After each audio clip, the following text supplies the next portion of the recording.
Hiya, welcome to our series on Back to Sabbath. Today we're looking at indulgent simplicity, which sounds a bit like an oxymoron, doesn't it? But we're going to just talk a bit about what I mean by that. So a couple of years ago in 2017, me and my family, we took a sabbatical for about 3 months. Anyway, as part of that sabbatical, we went to the Isle of Skye for a month. And as we went there, we decided to make it a no screen zone. So we left all our devices at home. We didn't even have them on the journey, which is very brave when you've got 3 lively kids. Drove 9 hours all the way to the Isle of Skye. And it was actually fantastic. So we got to the Isle of Skye and we just developed some new rhythms. Now there can be this tendency that when we have space in life to pull one's phone out of their pocket just to check emails, check Facebook, check text messages on WhatsApp, and we just wanted to leave that behind, and rather than avoid space in life, to actually embrace it and see what that would be like with God. So we didn't take anything with us that would entertain us with screens. We instead went on family adventures. So we swam in waterfalls, we played on beaches, we just had a really fun time exploring nature with God. And we had family worship times each day. David taught the boys how to hear God's voice.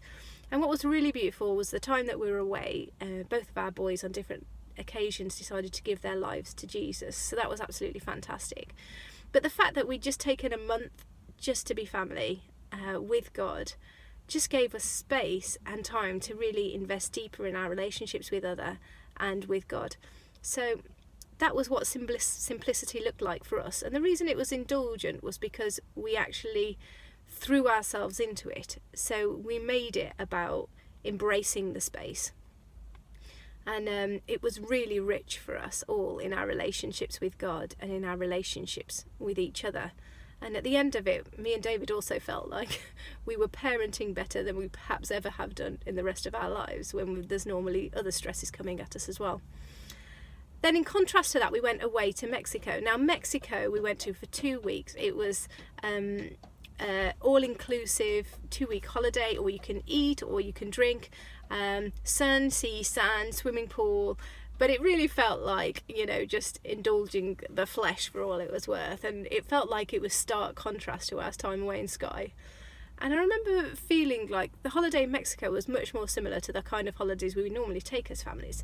But actually, the one that brought peace, the one that just was really rich for our soul and for our spiritual life, was actually the trip to the Isle of Skye, which was way cheaper, but just also had some fantastic times of meeting with God.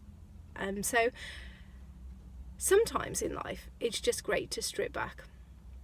Rather than being tempted to avoid boredom, see what it's like to go a day without a screen. Experience that, see what it's like to have space in your life, and instead of filling it with things and filling it with tasks, how can we fill it with God? How can we connect with God through the world around us, maybe through nature? If you'd like a Bible verse just to think about today as we're looking at this, Mark 6:31-32 says, "Come with me by yourselves to a quiet place and get some rest." So they went away by themselves in a boat to a solitary place.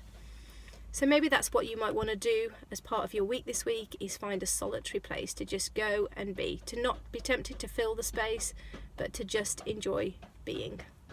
Leave that with you today. Have a great day. Bye bye.